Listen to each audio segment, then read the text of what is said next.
সাম্প্রদায়িক সম্প্রীতি একটি দেশ সোনার বাংলাদেশ।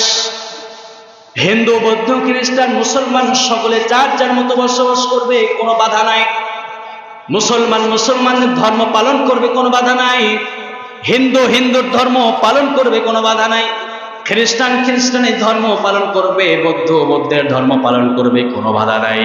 কিন্তু আজকে আমরা মুসলমানরা এত নির্যাতিত নিপীড়িত হয়ে গিয়েছি। এই বাংলাদেশের মধ্যে এক শ্রেণীর হিন্দুরা আমাদের নবী নিয়ে কথা বলে, আমাদের কোরআন নিয়ে কথা বলে, আমাদের মুসলমানদের ঐতিহ্য নিয়ে কথা বলে। এমন সাহস দেখানো এই হিন্দু এই বাংলার জমিনে আছে না নাই? একটা গোষ্ঠী বের হয়েছে যার নাম ইসকন। কি বলেন? ইসকন রাষ্ট্রদ্রোহী একটি সংগঠন। গোটা বিশ্বের মধ্যে যদি তাকিয়ে দেখেন, বিশ্বের মধ্যে সুন্দর সুন্দর দেশ সৌদি আরবের দিকে যদি তাকান, সৌদি আরবের মধ্যে ইসকনকে রাষ্ট্রীয়ভাবে নিষিদ্ধ করা আছে। ইসকনকে চীনের মধ্যে নিষিদ্ধ করা আছে, রাশিয়ার মধ্যে ইসকনকে নিষিদ্ধ করা আছে, সিঙ্গাপুরে ইসকনকে নিষিদ্ধ করা আছে। এই বাংলার জমিনে এখনো পর্যন্ত ইসকনকে নিষিদ্ধ করার মতো সাহস কোন রাষ্ট্রপ্রধানের হলো না। আমরা জানতে চাই, এই বাংলার জমিন এখনো ভারতের দাদা বাবুদের কথাই কি এখনো চলাফেরা করছে কিনা? আমার ভাইয়েরা, আমরা মুসলমান হয়েছি, বাংলাদেশ একটি মুসলিম দেশ। এই মুসলিম দেশ মুসলমানরা বসবাস করবে। এইখানে দাঙ্গা লাগিয়ে যারাই মুসলমানদের ঐতিহ্যকে নষ্ট করবে, আমাদের শরীরের এক টুকরো রক্ত থাকা সত্ত্বেও আমরা তাকে ছেড়ে কথা বলবো না। আমি কোরআনের সুর মাঝে শুনেছি যে নাম, আযানের সুর মাঝে শুনেছি ও নাম। আমি কোরআনের সুর মাঝে শুনেছি যে নাম, আযানের সুর মাঝেও শুনেছি ও নাম। ও নাম শুনেছি আমি আমার হৃদয়, হে রাসূল নবীজি তোমায়, হে রাসূল নবীজি তোমায়। আমি কোরআনের সুর মাঝে শুনেছি যে নাম, আযানের সুর মাঝেও শুনেছি ও নাম। আলহামদুলিল্লাহ, আল্লাহ রাব্বুল আলামিনের দরবারে লাখো কোটি শুকরিয়া যে মহান রব্বুল আলামিন আমাকে আপনাকে দুনিয়ার সমস্ত ব্যস্ততা থেকে দূর করে পৃথিবীর সর্বশ্রেষ্ঠ ঘর মসজিদে এসে বসে কোরআন এবং হাদিস থেকে কিছু কথা আমাকে বলার এবং শোনার মতো তৌফিক দান করেছেন। আমরা সকলেই সে মহান মুনিবের দরবারে কালিমাতুশ শুকর আদায় করি। সকলেই বলি আলহামদুলিল্লাহ। দরুদ এবং সালাম বর্ষিত হোক সাইয়্যিদুল মুরসালিন, ইমামুল মুরসালিন, খাতামুন নবিয়্যিন, সকলে বলি হযরতে মুহাম্মদুর রাসূলুল্লাহ সাল্লাল্লাহু আলাইহি ওয়াসাল্লামের প্রতি। সম্মানিত উপস্থিত হাজিরিন, সম্মানিত মুসল্লি কেরাম, আমরা মসজিদে আসতে পেরে খুশি না বেজার? মসজিদ পর্যন্ত আসার তৌফিক আমাদের দিয়েছেন কে? যে আল্লাহ রব্বুল আলামিন আমাকে আপনাকে এখনো পর্যন্ত আরেকটি সুযোগ দিলেন, আরেকটি সময় দিলেন। আল্লাহ রব্বুল আলামিন এখনো পর্যন্ত আমাকে হায়াতে বাঁচিয়ে রাখলেন। বলেন তো, আল্লাহ যদি তৌফিক না দিতেন আমি আপনি এই মসজিদ পর্যন্ত আসতে পারতাম? এই জন্য আমরা যদি মৃত্যুর আগ পর্যন্ত ওই আল্লাহর নিয়ামতের শুকরিয়া আদায় করি, আল্লাহর নিয়ামতের শুকরিয়া আদায় করে শেষ করা যাবে? আল্লাহ রাব্বুল আলামিন আমাদের সকলকে তার বেশি বেশি নিয়ামতের শুকরিয়া আদায় করার তৌফিক দান করুন। সকলে বলুন আমিন। সম্মানিত উপস্থিত বৃন্দ, মুসল্লি কিরাম, সময় সংক্ষিপ্ত, অল্প সময়। আমি আপনাদের মাঝখানে কোরআনুল কারীমের একটি আয়াত তেলাওয়াত করেছি। আল্লাহ যদি তৌফিক দেয় এই আয়াতের প্রতি দু একটি কথা আপনাদের সামনে শোনাবো। সকলে বলুন আমিন। সূরার নাম সূরা আল মায়েদা। নাম কি? সূরা আল মায়েদা। আয়াত নাম্বার 51 নাম্বার আয়াত। কত নাম্বার আয়াত? 51 নাম্বার আয়াত। এই আয়াত খানায় আমি আপনাদের সামনে তেলাওয়াত করেছি। আয়াতের সরল অর্থ, আল্লাহ রাব্বুল আলামিন বলছেন, ইয়া আইয়ুহাল্লাযীনা আমানু, হে ঈমানদারগণ, যারা ঈমান এনেছো। কাদের বললেন আল্লাহ? হে ঈমানদারগণ, যারা ঈমান এনেছো, লা তাত্তাখিদুল ইয়াহুদা ওয়ান নাসারা। আল্লাহ রাব্বুল আলামিন বললেন, তোমরা খবরদার ইহুদি এবং নাসারা, নাস্তিক, মূর্তি পূজক, যারা মুশরিক, আউলিয়া, এদের সঙ্গে বন্ধুত্ব করিও না। কাদের সঙ্গে বন্ধুত্ব করতে নিষেধ করলেন আল্লাহ? ইহুদি নাসারা যারা, মুশরিক যারা, মূর্তি পূজক যারা, আল্লাহ রাব্বুল আলামিন বললেন এদের সঙ্গে তোমরা বন্ধুত্ব করিও না। তারা পরস্পরে বন্ধু, তোমরা মুসলমান তাদের সঙ্গে বন্ধুত্ব রূপ করিও না। বা'দুহুম আউলিয়া ও বা'দ, তোমাদের মধ্যে কেহ তাহাদেরকে যদি বন্ধুরূপে গ্রহণ করেই ফেলে, তাহলে কিয়ামতের ময়দানে তারাও সেই মুশরিক কাফেরদের কাতারে তাদের বন্ধু হয়ে কিয়ামতের দিন উঠবে। আল্লাহ রাব্বুল আলামিন আয়াতের শেষে বললেন, ইন্নাল্লাহা লা ইয়াহদিল কওমাজ যালিমিন, নিশ্চয় জালিমদেরকে আল্লাহ রাব্বুল আলামিন সত্যের পথে, সৎ পথে কোনোদিন পরিচালিত করেন না।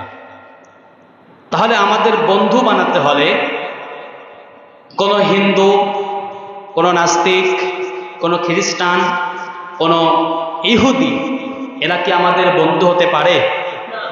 সবাই বলেন একটু, পারে না। আল্লাহ রাসূল হাদিসের মধ্যে বললেন, মান তাশাব্বাহা বিকওমিন ফাহুয়া মিনহুম। আল্লাহ রাসূল বলেন, দুনিয়ার মধ্যে কোনো মানুষ যদি বেজাতিদের, ইহুদি নাস্তিকদের সাদৃশ্যকে অবলম্বন করে, মনে রাখবে কিয়ামতের ময়দানে তাদেরকেও তাদের দলভুক্ত হিসেবে তোলা হবে। এখন বলেন, আমরা সকলেই মুসলমান কি মুসলমান না? আমরা সকলেই মুসলমান, আমরা সকলেই ঈমানদার। তা আমরা যদি মুসলমান হই, ঈমানদার হই, তাহলে আমাদের বন্ধু হবে কারা? মুসলমান না হিন্দুরা? বলেন, সবাই বলেন। আমাদের বন্ধু হবে মুসলমান। কিন্তু বড় দুঃখের বিষয়, আমাদের মুসলমানদের মধ্যে শৃঙ্খলা, ভদ্রতা, ভ্রাতৃত্বের বান্ধনটা আমাদের নাই। খুব দুঃখের বিষয়। আমরা যারা মুসলমান হয়েছি, আমাদের মুসলমানদের মধ্যে মুসলমানদের ভ্রাতৃত্বটা, বন্ধুত্বটা, এটা নাই।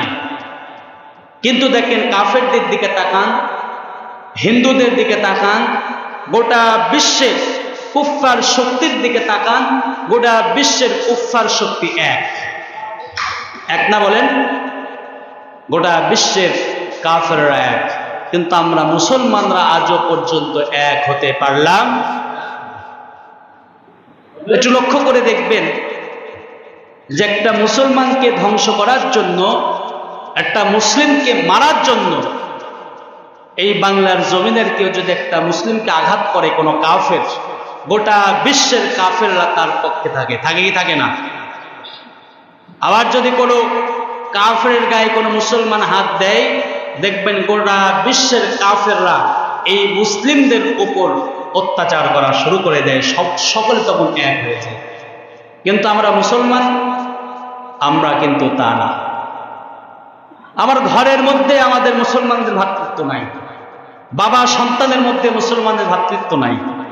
আমরা মুসলমান হয়েছি, এলাকার মধ্যে মুসলমানদের যে সম্পর্কটা থাকা দরকার ছিল, সেই সম্পর্কটা আমাদের নাই। অর্থের মোহে পড়ে, সম্পদের মোহে পড়ে, ক্ষমতার মোহে পড়ে নিজের আপন ভাইকেও হত্যা করছে এই মুসলিমদের মধ্যে। আসরা নাই? আমরা মুসলমান হয়েছি, গোটা বিশ্বের মুসলমান আমরা এক হতে পারলাম না। কোন একজন ব্যক্তি যদি কওমি মাদ্রাসার অনুসারী হয়, তাহলে আলিয়া মাদ্রাসা ছাত্ররা তাকে দেখতে পারে না। আবার যারা আলিয়ায় পড়াশোনা করে, কওমি মাদ্রাসা ছাত্ররা বলে তাদের ধারের কাছেও যাওয়া যাবে না। এই বাংলার জমিনের মধ্যে যারা জামাত ইসলাম করে তারা চরমোনার ময়দানে যায় না, আবার যারা চরমোনাই করে তারাও জামাত ইসলামকে পছন্দ করে না। কিন্তু লক্ষ্য করে দেখবেন, আপনি যেই দলই করেন না কেন, আপনি যেখানেই থাকেন না কেন, আমরা সকলেই তো মুসলমান। আমরা সকলেই কি, আমাদের পরিচয় কি? মুসলমান। কাফেরদের মধ্যে এটা নাই, কে কোন দল করে তাদের দেখা নাই। তাদের কোনো ভাইয়ের স্বার্থে আঘাত লাগবে, গোটা বিশ্বের কাফেররা এক হয়ে যাবে। ফিলিস্তিনে মুসলিমরা মার খায়, আমরা মুসলমান কিচ্ছু করতে পারলাম না। আফগানিস্তানে মুসলমানরা মার খাইতে খাইতে খাইতে খাইতে জীবনটা শেষ করে দিয়েছে। এক পর্যায়ে আল্লাহ তাদের বিজয় দান করেছিলেন। আমরা আফগানিস্তানের পিছনেও দাঁড়াতে পারি। মায়ানমারের দিকে তাকিয়ে দেখেন, ভারতের আসামের দিকে তাকিয়ে দেখেন, গোটা ভারত আসামের মুসলিমদের অত্যাচার করে, মসজিদগুলো ভেঙে চুরমার করে, আলিয়া মাদ্রাসাগুলোকে ভেঙে গানের পার্টি বানানো হচ্ছে। কিন্তু আমরা কোনো মুসলমান আজ পর্যন্ত সেই ভারতের বিরুদ্ধে প্রতিবাদ করার মতো ক্ষমতা আমাদের হলো না। গত কয়েকদিন আগের ঘটনা, আজ মাসখানেক আগের ঘটনা, ভারতের আসাম থেকে একজন আমাকে বলল, ভাই খুব কষ্টের মধ্যে আছে, 313টি মনে হয় আলিয়া মাদ্রাসাকে তারা বন্ধ করে দিয়েছে, কওমি মাদ্রাসা বন্ধ করে দিয়েছে, মসজিদগুলো বুলডেজার দিয়ে ভেঙে চুরমার করে দিচ্ছে। আমরা পৃথিবীর 200 কোটি মুসলমান থাকার পরেও কাফেরদের বিরুদ্ধে দাঁড়াতে পারি না। একটাই কারণ, আমাদের মধ্যে ঐক্য নাই, একতা নাই। এজন্য আল্লাহ রাব্বুল আলামিন বলছেন, তো লক্ষ্য করে দেখবেন, গোটা বিশ্বের কাফেরদের শক্তি এক। গোটা বিশ্বের কাফেরদের শক্তি, ভারত যখন মারে মুসলিমদেরকে, আমেরিকা ওখান থেকে ভারতকে বাহবা দেয়, দেয় কি দেয় না? এই শক্তিতে তারা অত্যাচার করে। এজন্য আমরা মুসলমান যারা হয়েছে, আমাদের বন্ধু আমাদের মুসলমান ভাইরা, সে কোন দল করুক এটা আমার দেখার নাই, কারণ আমরা মুসলমান। আমরা কি বলেন? আমরা কি মুসলমান? যে আয়াতখানা তেলাওয়াত করেছি, আল্লাহ রাব্বুল আলামিন বলছেন যে তোমরা খবরটা কাফেরদেরকে বন্ধুরূপে গ্রহণ করিও না। যদি বন্ধুরূপে গ্রহণ করো, কিয়ামতের ময়দানে তোমরা সেই কাফেরদের কাতারে তোমাদের দাঁড়াতে হবে। তাহলে এখান থেকে আমরা বুঝলাম কোন কাফের আমাদের বন্ধু হতে পারে না। সম্মানিত ভাইয়ের আমার, যে আয়াতখানা তেলাওয়াত করেছি, তাফসীরের মধ্যে এসেছেন আল্লাহ রাব্বুল আলামিন যে আয়াতখানা আমাদের সামনে দিয়েছেন, আল্লাহ রাব্বুল আলামিন বলছেন, দুনিয়ার ইমানদার বান্দারা শুনে রাখো, কোন কাফেরদেরকে তোমরা বন্ধুরূপে গ্রহণ করিও না। খলিফাতুল মুসলিমিন হযরত ওমর ফারুক রাদিয়াল্লাহু তাআলা আনহুর জামানায় ইমাম আহমদ ইবনে হাম্বল রাহিমাহুল্লাহ আবু মুসা আশআরী রাদিয়াল্লাহু তাআলা থেকে হাদিস বর্ণিত হয়েছে। আবু মুসা আশআরী রাদিয়াল্লাহু তাআলা আনহু বলেন, একদিন ওমর রাদিয়াল্লাহু তাআলা আনহু আবু মুসা আশআরী রাদিয়াল্লাহু তাআলা আনহুকে বললেন, আবু মুসা রে, আমার এই সংবিধান, আমার এই রাষ্ট্রের কিছু হিসাব নিকাশ তুমি আমার সামনে নিয়ে হাজির হও। আবু মুসা আশআরী রাদিয়াল্লাহু তাআলা আনহু হিসাবগুলো একত্রে করার জন্য তার একজন সেক্রেটারি ছিল, তার একজন কেরানি ছিল, তার প্রতি দায়িত্বগুলো দিয়ে দেওয়া হলো। আল্লাহর নবীর একজন সাহাবী আবু মুসা আশআরী রাদিয়াল্লাহু তাআলা আনহু তার সেক্রেটারিকে দিয়ে যখন তার হিসাব নিকাশগুলো গণনা করান, হযরত ওমর রাদিয়াল্লাহু তাআলা বলেন, আবু মুসা, তুমি কাকে দিয়ে তোমার হিসাব নিকাশগুলো তুমি রক্ষণাবেক্ষণ করছো? আবু মুসা আশআরী বললেন, আমিরুল মুমিনিন, ইনি আমার সেক্রেটারি, আমার কর্মচারী, আমার কেরানি, তাকে দিয়ে আমার হিসাব নিকাশগুলো আমি করাই। আল্লাহর নবীর সাহাবী আমিরুল মুমিনিন ওমর রাদিয়াল্লাহু তাআলা বললেন, আবু মুসা, যে ব্যক্তিকে দিয়ে তুমি হিসাব নিকাশ করাও, এই ব্যক্তি কি মুসলমান? আল্লাহর নবীর সাহাবী বলেন, না, ইনি মুসলমান না, ইনি হলেন খ্রিস্টান। ওমর রাদিয়াল্লাহু তাআলা বললেন, আবু মুসা, তুমি কি জানো না খ্রিস্টান কোন সময় কোন মুসলমানদের বন্ধু হতে পারে না। তুমি খ্রিস্টানকে কেন বন্ধু বানিয়েছো? তুমি কি আল্লাহর কিতাবের কোরআনটা পড়ো নাই? লা তাত্তাখিদুল ইয়াহুদা ওয়ান নাসারা, কোন ইহুদি, কোন নাস্তিক, কোন খ্রিস্টান মুসলমানের বন্ধু হতে পারে না। আল্লাহর নবীর সাহাবী ওমর রাদিয়াল্লাহু তাআলা আনহু আবু মুসা আশআরীকে ধমক দিয়ে বললেন, আজকেই তাকে এখান থেকে চলে যেতে বলবে, কারণ মুসলমানদের জন্য মুসলমানরাই যথেষ্ট। মুসলমানদের কোনো কাজে কোনো ইহুদি নাস্তিকদের দরকার না। আমার ভাই একটু লক্ষ্য করে বুঝবেন, আজকে বাংলাদেশের মধ্যে যদি তাকিয়ে দেখেন, সংখ্যাগরিষ্ঠ মুসলমান আমরা, 95% মুসলমানের দেশে বসবাস করি আমরা। মুসলিম ঘরে আমাদের জন্ম হয়েছে, আমরা নিজেকে মুসলমান দাবি করি। আল্লাহ রসুলের শেখানো দ্বীনকে আমরা মেনে নিয়েছি, আল্লাহর দেখানো পথের মধ্যে আমরা চলাচল করি। আজকে বাংলার জমিনের মধ্যে দেখা যায়, এই বাংলার ভূখণ্ডের মধ্যে দেখা যায়, সংখ্যাগরিষ্ঠ মুসলমান হওয়ার পরেও এই সংখ্যাগরিষ্ঠ মুসলমানদের প্রতি সংখ্যালঘু কিন্তু হিন্দুরা মুসলমানদের প্রতি অত্যাচার শুরু করে দিয়েছে, কি দেয় না? শুধুমাত্র একটি কারণ, আমরা তাদের সংস্কৃতিকে আমাদের অনুপ্রেরণা করে নিয়েছি। বিজাতিদের সমস্ত পোশাকগুলো আমরা আমাদের শরীরের মধ্যে পরে নিয়েছি। গোটা বিশ্বের মুসলমানরা যদি এক হতে পারে, কোনো কাফেরদের শক্তি হবে না মুসলমানদের উপরে কোনো অত্যাচার করার।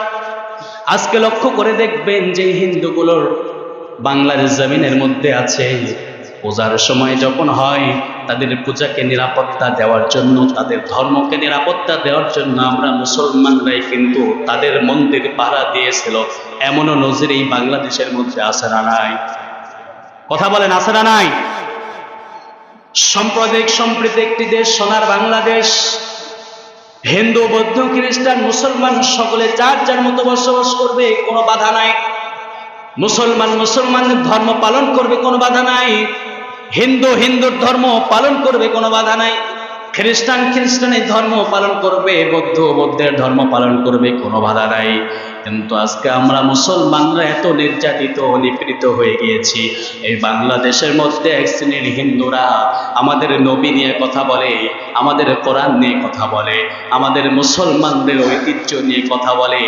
এমন সাহস দেখানো এই হিন্দু এই বাংলার জমিনে আছে না নাই? একটা গোষ্ঠী বের হয়েছে যার নাম ইসকন। কি বলেন কি?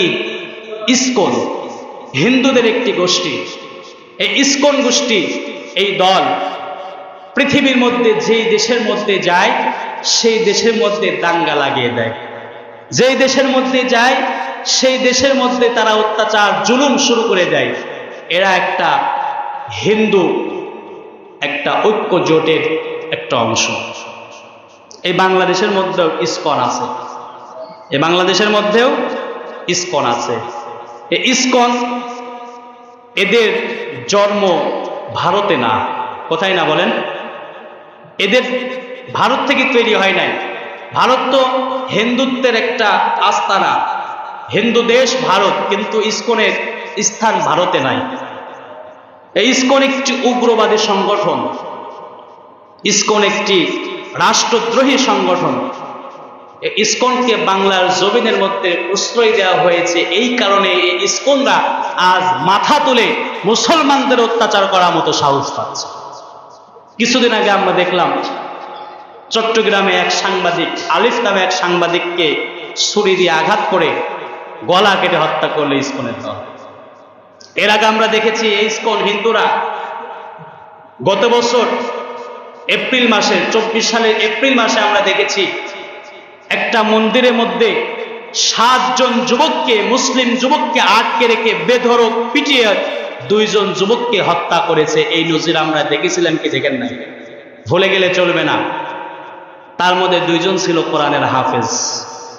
তারা যখন মুসলমানদের প্রতি অত্যাচার করলো, রাজশাহী ঐক্য জোটের যিনি প্রধান, হিন্দুদের যিনি প্রধান, এই হিন্দুদের প্রধান, তিনি তখন ফেসবুকের মধ্যে স্ট্যাটাস দিলেন যে 4টা মোল্লাকে খতম করলাম, মুসলিমদের মারা আমাদের শুরু হলো, আমাদের মিশন আজ থেকে শুরু। কিন্তু আমরা মুসলমান, 200 কোটি মুসলমান, বাংলার জমিনে 95% মুসলমান থাকার পরেও ইসকনকে বাংলাদেশ থেকে নিষিদ্ধ করতে পারলাম না। এই কপাল পোড়া জাতি আমরা হয়েছি। এদের উগ্রবাদী, এদের সহিংসতা একটু লক্ষ্য করে দেখবেন। এই বাংলার জমিনের মধ্যে যত সহিংসতা এই ইসকনরাই শুরু করছে। কিছুদিন আগে 13 বছর বয়সী একটি মেয়েকে 3 দিন ঘরের মধ্যে আটকে রেখে ধর্ষণ করেছিল এক যুবক। শুনেন নাই আপনারা? শুনছেন? গাজীপুরের ঘটনা। এই ইসকনের পক্ষে বাংলাদেশের প্রশাসনগুলো পক্ষ নিয়েছে। এখনো পর্যন্ত সেই ফ্যাসিস্টের প্রশাসন বাংলার প্রতিটা স্থানে এখনো পর্যন্ত বসে আছে।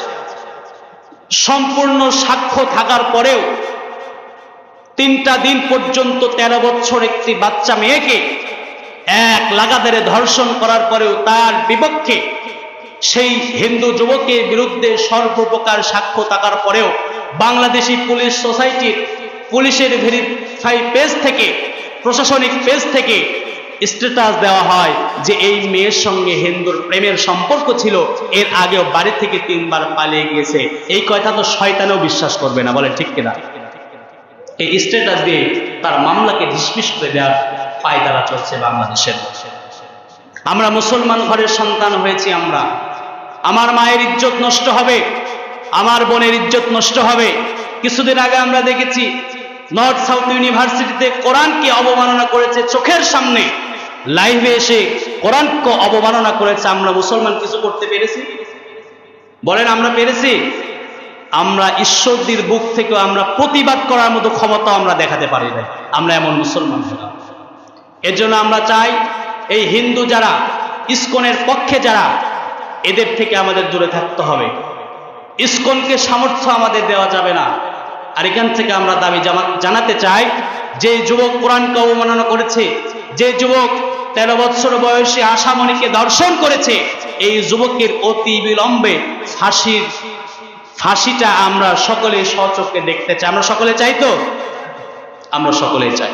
প্রশাসন যতই পাই তারা করুক না কেন, আমরা চাই এই প্রশাসনকে দিয়েই তার ফাঁসির কার্যক্রমটা হোক। কারণ বাংলাদেশের মধ্যে এখনো সেই ফ্যাসিস্ট কিন্তু এখনো জায়গায় জায়গায় বসে আছে। আছে না নাই? আছে। সম্মানিত ভাইরা আমার, ইসকন রাষ্ট্রদ্রোহী একটি সংগঠন। গোটা বিশ্বের মধ্যে যদি তাকিয়ে দেখেন, বিশ্বের মধ্যে সুন্দর সুন্দর দেশ সৌদি আরবের দিকে যদি তাকান, সৌদি আরবের মধ্যে ইসকনকে রাষ্ট্রীয়ভাবে নিষিদ্ধ করা আছে। ইসকনকে চীনের মধ্যে নিষিদ্ধ করা আছে, রাশিয়ার মধ্যে ইসকনকে নিষিদ্ধ করা আছে, সিঙ্গাপুরে ইসকনকে নিষিদ্ধ করা আছে। এই বাংলার জমিনে এখনো পর্যন্ত ইসকনকে নিষিদ্ধ করার মতো সাহস কোন রাষ্ট্রপ্রধানের হলো না। আমরা জানতে চাই, এই বাংলার জমিন এখনো ভারতের দাদা বাবুদের কথাই কি এখনো চলাফেরা করছে কিনা? আমার ভাইয়েরা, আমরা মুসলমান হয়েছি, বাংলাদেশ একটি মুসলিম দেশ। এই মুসলিম দেশ মুসলমানরা বসবাস করবে। এইখানে দাঙ্গা লাগিয়ে যারাই মুসলমানদের ঐতিহ্যকে নষ্ট করবে, আমাদের শরীরের এক টুকরো রক্ত থাকা সত্ত্বেও আমরা তাকে ছেড়ে কথা বলবো না। আল্লাহ রাব্বুল আলামিন কোরআনুল কারীমের মধ্যে বললেন, দুনিয়ার মধ্যে যেই বেধর্মীগুলো আছে মুসলমানদের ঈমান নিয়ে কথা বলে, মুসলমানদের ঐতিহ্য নিয়ে কথা বলে, আল্লাহ রাব্বুল আলামিন কোরআনুল কারীমের মধ্যে সুন্দরভাবে বললেন, তোমরা তাদের বিরুদ্ধে যুদ্ধের জন্য প্রস্তুতি হয়ে যাও। এই কথাটা কি আমার না আল্লাহর? সবাই বলেন কার? আল্লাহ রাব্বুল আলামিন বললেন, وَأَعِدُّوا لَهُم مَّا اسْتَطَعْتُم مِّن قُوَّةٍ وَمِن رِّبَاطِ الْخَيْلِ تُرْهِبُونَ بِهِ عَدُوَّ اللَّهِ وَعَدُوَّكُمْ وَآخَرِينَ مِن دُونِهِمْ لَا تَعْلَمُونَهُمْ اللَّهُ يَعْلَمُهُمْ وَمَا تُنفِقُوا مِن شَيْءٍ وما تنفقوا من شيء في سبيل الله يوفى إليكم وأنتم لا تظلمون আল্লাহ সুবহানাহু ওয়া তাআলা বললেন, তোমরা তাদের জন্য তাদের বিরুদ্ধে মোকাবেলা করার জন্য প্রস্তুতি গ্রহণ করে নাও যেই সকল মানুষগুলো মুসলমানদের অত্যাচার করবে, মুসলিমদের শত্রু হয়েছে। দুনিয়ার মানুষগুলো, আমি শুরুতেই বলেছি, আমাদের শত্রু কোনো মুসলমান না, আমাদের শত্রু হচ্ছে কাফেররা। সবাই বলেন কারা আমাদের শত্রু? একটু জোরে বলেন আমাদের শত্রু কারা? আমরা মুসলমানদের ভ্রাতৃত্ব নষ্ট করে ফেলেছি, মুসলমানের শত্রুতা পোষণ করেছি শুধুমাত্র একটি কারণে, রাজনৈতিক প্রতিহিংসার কারণে আমরা মুসলমানদের ভ্রাতৃত্ব নষ্ট করে ফেললাম। কোরআনুল কারীমের মধ্যে কোথাও আল্লাহ রাব্বুল আলামিন বলেন নাই তোমার রাজনৈতিক কারণে তোমরা মুসলমানদের মধ্যে সম্পর্ক নষ্ট করো। আল্লাহ রাব্বুল আলামিন কোরআনের মধ্যে যেখানে বললেন সেখানেই বললেন, যখন কোন মানুষ ঈমান নিয়ে কথা বলবে, কোন মানুষ যখন নবী নিয়ে, আল্লাহ নিয়ে, কোরআন নিয়ে কথা বলবে, হয় তোমার বাবা, তোমার মা, তোমার সন্তান যেই হোক না কেন, তার বিরুদ্ধে যুদ্ধের জন্য তুমি প্রস্তুতি হয়ে যাও। কার কথা এটা? সবাই বলেন কার কথা? আজকে দেখা যায় আমরা মুসলমান ঘরের মধ্যে বাপ বেটা দ্বন্দ্ব আছে না নাই? সবাই বলেন আছে না নাই? আছে। বাপ করে একদল, বেটা করে আরেক দল, বাপ বেটা ধরে পিটাই, আছে না নাই? এইগুলো আমাদের ছাড়তে হবে। কে কোন দল করে তার মনের বিষয়, তার ব্যক্তিগত বিষয়, সে দল করতেই পারে, সে রাজনৈতিক করতেই পারে, কিন্তু এটা নিয়ে তার সঙ্গে আমার কোনো আপোষ নাই, কোনো কথাও নাই। আমার কথা হচ্ছে আমি মুসলমান, আমার ইসলাম, আমার কোরআন, আমার নবী, আমার রাসূল নিয়ে যারা কথা বলবে তাদের ছেড়ে কোনো কথা বলা।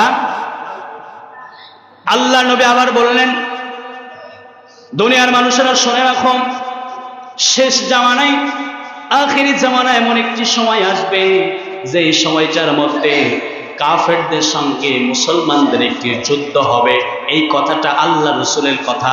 এখন বলেন আল্লাহ নবী যেই কথা বলেছেন, এই কথা কি কোনোদিন মিথ্যা হতে পারে? সবাই বলেন মিথ্যা হতে পারে? এই গোটা বিশ্বের মধ্যে যত কাফেররাই মুসলমানদের অত্যাচার করুক না কেন, দিন শেষে বিজয় দান করবেন আল্লাহ। কাদের? সবাই বলেন কাদের বিজয় দান করবেন? আল্লাহ নবী বললেন, আমার দুনিয়ার মানুষেরা শুনে রাখো, দুনিয়ার মধ্যে এমন একটি সময় আসবে যেই সময়ের মধ্যে কাফেরদের সঙ্গে একটি যুদ্ধ হবে। যে যুদ্ধের নাম আল্লাহ রাসূল বলে গিয়েছেন, যুদ্ধের নাম হচ্ছে গাজওয়াতুল হিন্দ। সবাই বলেন যুদ্ধের নাম কি? আর একটু জোরে বলেন নাম কি? গাজওয়াতুল হিন্দ নামক একটি যুদ্ধ হবে। আল্লাহ রাসূল বললেন, আমার সাহাবীরা শুনে রাখো, শেষ জামানায় যুদ্ধ হবে, যুদ্ধের জন্য তোমরা প্রস্তুতি গ্রহণ করো। এই যুদ্ধটা কোনো মুসলমানদের সঙ্গে যুদ্ধ হবে না, এই যুদ্ধটা হবে কাফেরদের সঙ্গে যুদ্ধ। আবার আল্লাহর নবী আরেকটা হাদিসের মধ্যে বলেন, আন থাওবান মাওলা রাসূলুল্লাহ সাল্লাল্লাহু আলাইহি ওয়াসাল্লাম قال رسول الله صلى الله عليه وسلم عصابتان من أمتي أحزهما الله من النار عصابته تغزو الهند وعصابته تكون مع عيسى ابن مريم عليه السلام। হযরত সাওবান রাদিয়াল্লাহু তাআলা থেকে বর্ণনা, রাসূল করিম সাল্লাল্লাহু আলাইহি ওয়াসাল্লাম বলেন, আমার উম্মতের মধ্যে দুইটি দল হবে, যে দলগুলোকে আল্লাহ রাব্বুল আলামিন কিয়ামতের ময়দানে বিনা হিসেবে জান্নাত দান করে দিবেন। সবাই বলেন সুবহানাল্লাহ। আল্লাহ নবী বললেন, আমার উম্মতের মধ্যে দুইটি দল তৈরি হবে, যেই দলকে আল্লাহ রাব্বুল আলামিন জাহান্নাম থেকে নিরাপত্তা দিয়ে দিয়েছেন। জান্নাতের সব নিয়ামতগুলো দুনিয়ার মধ্যে আল্লাহ রাব্বুল আলামিন সুসংবাদ দিয়ে দিয়েছেন। আল্লাহর নবী বললেন, তার মধ্যে এক নাম্বার হচ্ছে আইসাবাতুত তাগজুল হিন্দ, যারা গাজওয়াতুল হিন্দের জন্য হিন্দুস্তানের বিরুদ্ধে যুদ্ধ করবে, হিন্দুদের বিরুদ্ধে যুদ্ধ করবে। কিয়ামতের ময়দানে আল্লাহ রাব্বুল আলামিন তাদের জাহান্নাম থেকে মুক্তি দান করে দেবেন। দুই নাম্বার আল্লাহ রাসূল বলেন, আইসাবাতু তাকুন মা ঈসা ইবনে মারইয়াম আলাইহিস সালাম। দুই নাম্বার হচ্ছে যে ব্যক্তিগুলো কিয়ামতের পূর্বে মুহূর্ত ঈসা ইবনে মারইয়াম আলাইহিস সালাতু ওয়াস সালামের সঙ্গে যুদ্ধ করবে, ঈসার পক্ষ নিয়ে যুদ্ধ যে আমার উম্মতগুলো করবে, কিয়ামতের ময়দানে এই দুই শ্রেণীর মানুষকে আল্লাহ রাব্বুল আলামিন বিনা হিসাবে জান্নাত দান করে দেবে। এখন আমরা লক্ষ্য করে দেখতে পারি গাজওয়াতুল হিন্দ অতি নিকটে আমাদের সামনে চলে এসেছে। গাজওয়াতুল হিন্দের জন্য আমাদের প্রস্তুতি গ্রহণ করতে হবে। হিন্দুস্তানের বিরুদ্ধে যুদ্ধের জন্য আমাদের প্রস্তুতি গ্রহণ করতে হবে। কারণ আল্লাহ রাব্বুল আলামিন বলছেন ওয়াইদ্দু লাহুম মাসতাতা'তুম মিন কুওয়াহ, যেই মানুষগুলো আল্লাহর বিরুদ্ধে কথা বলবে, হিন্দুত্ববাদীর পক্ষে কথা বলবে, নাস্তিকদের নিয়ে কথা বলবে, আল্লাহ রাব্বুল আলামিন যেখানে বললেন তোমরা যুদ্ধের জন্য প্রস্তুতি গ্রহণ করো, তোমাদের শক্তি সামর্থ্য থেকে তোমরা প্রস্তুতি গ্রহণ করো, অর্থ সম্পদ দিয়ে তোমরা প্রস্তুতি গ্রহণ করো। আর শুনে রাখো, যে শক্তি তোমরা খরচ করবে, ব্যয় করবে, যে সম্পদগুলো ব্যয় করবে, আল্লাহ রাব্বুল আলামিন বললেন কিয়ামতের ময়দানে প্রতিটা সম্পদের, প্রতিটা জান, প্রতিটা মালের হিসাব বুঝিয়ে দিয়ে তোমাকে জান্নাতের মধ্যে দিয়ে দেওয়া হবে। আবু হুরায়রা রাদিয়াল্লাহু তাআলা থেকে বর্ণিত হয়েছে, আবু হুরায়রা রাদিয়াল্লাহু তাআলা বলেন রাসূলুল্লাহ সাল্লাল্লাহু আলাইহি ওয়াসাল্লাম বলেছেন, হিন্দুস্তানের জিহাদ সম্পর্কে প্রতিশ্রুতি দিয়েছেন আমাদের আল্লাহর নবীর সাহাবী আবু হুরায়রা বলেন, যদি আমি বেঁচে থাকি জীবনে হিন্দুস্তানের বিরুদ্ধে আমি জিহাদ করব, আর যদি হিন্দুস্তানের বিরুদ্ধে জিহাদ আমি নাও পাই, এই জিহাদ করতে গিয়ে আমি যদি আমার জীবনটা চলে যাই, কিয়ামতের ময়দানে শহীদদের কাতারে আল্লাহ রাব্বুল আলামিন আমাকে দান করবেন। আবু হুরায়রা রাদিয়াল্লাহু তাআলা বলছেন, দুনিয়ার মানুষেরা শুনে রাখো, আমি আবু হুরায়রা বললাম, হাদাথানি খলিলুস সাদিক রাসূলুল্লাহ সাল্লাল্লাহু আলাইহি ওয়াসাল্লাম أنه قال يكون في هذه الأمة بعث إلى السند والهند فإن أنا أدركته فاستشهد فذلك وإن أنا فذكر كلمة رجعت وأنا أبو هريرة المحررة قد أعتقني من النار। আল্লাহ নবীর সাহাবী আবু হুরায়রা রাদিয়াল্লাহু তাআলা বললেন, আমার সত্যবাদী বন্ধু, আমার খলিলুল্লাহ, আমার প্রিয় বন্ধু মুহাম্মদুর রাসূলুল্লাহ সাল্লাল্লাহু আলাইহি ওয়াসাল্লাম আমাকে বলেছেন, এই উম্মতের মধ্যে একটি দল লড়াই করার জন্য সিন্ধু হিন্দুস্তানে প্রেরিত হবে। হিন্দুস্তানের মধ্যে আমার একটি দল কিয়ামতের পূর্বে মুহূর্তে পৌঁছে যাবে। আমি আবু হুরায়রা বললাম, আমি যদি সেই যুদ্ধটি পাই এবং তাতে যদি শহীদ হয়ে যায়, তাহলে আমার জীবনটা ভালো কথা, আমার জীবনটা তো শহীদদের মর্যাদায় চলে যাবে। আর যদি জীবিত ফিরে আসে, তাহলে আল্লাহর নবী বলছেন, যে ব্যক্তি জীবিত সেই যুদ্ধ থেকে ফিরে আসবে, কদ আ'তাকানি মিনান নার, আল্লাহ রাব্বুল আলামিন তাকে জাহান্নামের আগুন থেকে হেফাজত করে দিবে। এই জন্য বলি, প্রিয় ভাইয়েরা আমার, আমরা মুসলমান হয়েছি, আমাদের ঈমানটাকে এখন থেকেই মজবুত করতে হবে, ঈমানি প্রস্তুতি আমাদের গ্রহণ করতে হবে, সমস্ত প্রস্তুতিগুলো আমাদের গ্রহণ করতে হবে। গাজওয়াতুল হিন্দের ডাক আসার সঙ্গে সঙ্গে আমরা যেন আল্লাহর পক্ষে, নবীর পক্ষে এই দুনিয়ার মধ্যে ঝাঁপিয়ে পড়তে পারি, এই ঈমানের শক্তি আমাদের আছে না নাই? সবাই বলেন আছে না নাই? অর্থ সম্পদ, মাল সম্পদ যা কিছু দিয়েছেন সব দিয়েছেন কে? সবাই বলেন কে দিয়েছেন? সব কিছু আল্লাহ রাব্বুল আলামিন দিয়েছেন।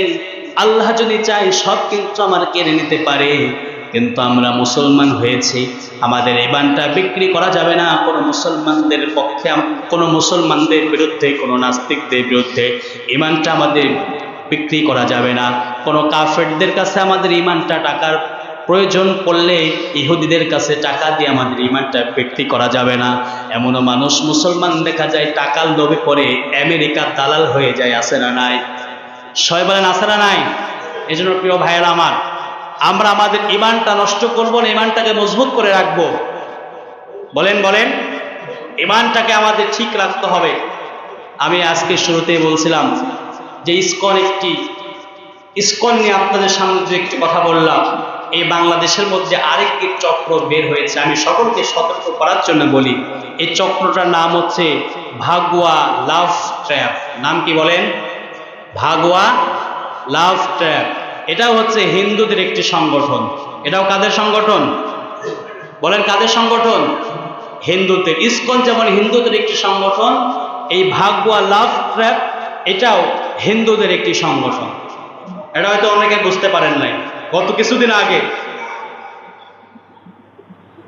একজন খতিব সাহেব মহিবুল্লাহ, আল্লাহর একজন বান্দা, এই ভাগুয়া লাভ ট্র্যাপ সম্পর্কে বক্তব্য দেওয়ার কারণে আল্লাহর এই গোলামকে এই হিন্দুরা গুম করে একটি নির্জন জায়গায় শরীরের সব পোশাকগুলো খুলে আল্লাহর বান্দাকে অজ্ঞান অবস্থায় ফেলে রেখে চলে গিয়েছিল। কারা গিয়েছিল?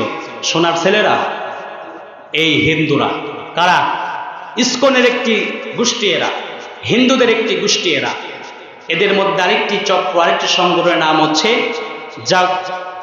ভাগুয়া লাভ ট্র্যাপ। নাম কি বলেন? ভাগুয়া লাভ ট্র্যাপ। আমি 2-1 মিনিট কথার মধ্যে আমি শুধু পরিচয়টা দিয়ে দিব। ভাগুয়া লাভ ট্র্যাপ হচ্ছে একটি সংগঠিত চক্রান্ত একটি সংগঠন। এই ভাগুয়া লাভ ট্র্যাপ এর সঙ্গে যারা জড়িত আছে এরা হচ্ছে একদল হিন্দু যুবক, শুধু যুবক। কারা বলেন? এদের কাজ হচ্ছে কি? এদের কাজ হচ্ছে মুসলমানদের বেশ ধরবে। তাদের বেশ ধরবে? সুশীল সমাজের বেশ ধরবে, সুন্দর উপস্থাপনা করবে। তারা মানুষের সামনে এসে এত ভদ্র সাজবে, এত ভালো সাজবে, সেজে সেজে। এদের মূল টার্গেট হচ্ছে মুসলমানদের যুবতী মেয়েদের টার্গেট। কাদের টার্গেট? মুসলমানদের মেয়েদের, ছেলেদের প্রতি টার্গেট তাদের নাই। টার্গেটই হচ্ছে মেয়েদের প্রতি, যেখানে নাম দেওয়া হয়েছে লাভ ট্র্যাপ, অর্থাৎ তাদের ভালোবাসার ফাঁদে মুসলিম মেয়েদের তারা ফেলবে। মুসলিম মেয়েদের তাদের ভালোবাসার ফাঁদে ফেলার পরে তাদের সঙ্গে এমনও বাংলাদেশের মধ্যে আমরা দেখেছি অনেক মুসলিম মেয়েরা হিন্দু ধর্ম গ্রহণ করেছে, মুসলমান তাদের ইসলাম ত্যাগ করে হিন্দু হয়েছে। দেখি নাই আমরা? আমরা এখানে যারা আছি সকলেই তো সচেতন, আমরা সকলে সোশ্যাল মিডিয়ার সঙ্গে সম্পৃক্ত আছি, আমরা তো সবসময় নিউজ দেখতেই আছি। এই জন্য ভাইরা আমার, এই দলটার কাজই হচ্ছে মুসলমান মেয়েদের প্রতি টার্গেট করা। এই যে গাজীপুরে যে 13 বছর একটি মেয়েকে ধর্ষণ করলো, তাদের টার্গেট ছিল এইরকম মাদ্রাসা পড়ুয়া কিছু মেয়ে এবং মুসলমানদের দিনদারিতা, পরিবারের দিনদারিতা মেয়েদের তাদের টার্গেট। এজন্য আমরা যারা বাবা আছি, আমরা যারা ভাই আছি, বড় ভাই, আমাদের ছোট বোন, আমাদের মেয়ে যারা আছে, এদের আমাদের সাবধান করতে হবে, সতর্ক করতে হবে। তাদের কোনো কথাই বলে যাওয়া যাবে না, কারণ এখন এই যুগটা অনলাইনের যুগ, অফলাইনের যুগ নাই। আগের মতো প্রেম করার জন্য এক বাড়ির থেকে আরেক বাড়ি পালিয়ে যাওয়া, রাতের পর রাত জানালায় গিয়ে চিঠি দেওয়ার দিন কিন্তু এখন আর নাই। আছে বলেন? যারা আগেকার মুরব্বী আছে তারা জানে আগের প্রেম কেমন ছিল, এখনকার প্রেম কেমন। বাবা মার পাশেই ঘুমায়, মা পাশেই ঘুমায়, মেয়ে সারা রাত মোবাইলের মধ্যে প্রেম করছে। আছে না নাই? এই জন্য অনলাইনের মধ্যে দিয়েই তারা মুসলমানদেরকে ফাঁদে ফেলার জন্য চক্রান্ত করছে। এই জন্য আমাদের মধ্যে যাদের মা বোন মেয়ে যাদের আছে, আমরা সকলে সতর্ক হব, এদের ফাঁদে পড়া আমাদের যাবে না। আজকে আমরা আমাদের প্রতিটা ফ্যামিলিকে সতর্ক করে দেব। একটি সংগঠন প্রতিটা অঞ্চলে বের হয়েছে, শুধু বাংলাদেশের এক জায়গায় বসে আছে তা না, ঈশ্বরদীর মধ্যেও বসে আছে। এজন্য প্রতিটা কলেজ, প্রতিটা ইউনিভার্সিটি, প্রতিটা স্কুলের মধ্যেও এই ভাগুয়া লাভ ট্যাঙ্কের যুবকরা পড়াশোনা করার জন্য ঢুকে পড়েছে। কারণ তাদের ব্যবহার, তাদের আখলাক এত সুন্দরভাবে তারা উপস্থাপন করে যাতে করে একটা মেয়ে তার প্রতি আকৃষ্ট হয়ে যায়। এই জন্য আমরা সকলে সতর্ক থাকব, আমরা যেন এই ফাঁদে পা না দেই। আমাদের মা বোনদেরকে আল্লাহ রাব্বুল আলামিন হেফাজত করুন, সকল বলুন আমিন। এই হিন্দুত্ববাদীর বিরুদ্ধে আমরা যেন সব সময় যুদ্ধের ঘোষণা দিয়ে আমরা যেন তাদের বিরুদ্ধে কথা বলতে পারি, মানে শক্তি আল্লাহ রাব্বুল আলামিন আমাদের সকলকে দান করুন, সকল বলুন আমিন। পরিশেষে বলি, আমরা যারা মুসলমান হয়েছি আমাদের সকলের একতা, ঐক্য, ভ্রাতৃত্বের বন্ধনটাকে আল্লাহ রাব্বুল আলামিন আরো মজবুত করে দিন, সকল বলুন আমিন। ওয়া আখিরি দাওয়ানা আলহামদুলিল্লাহি রাব্বিল আলামিন।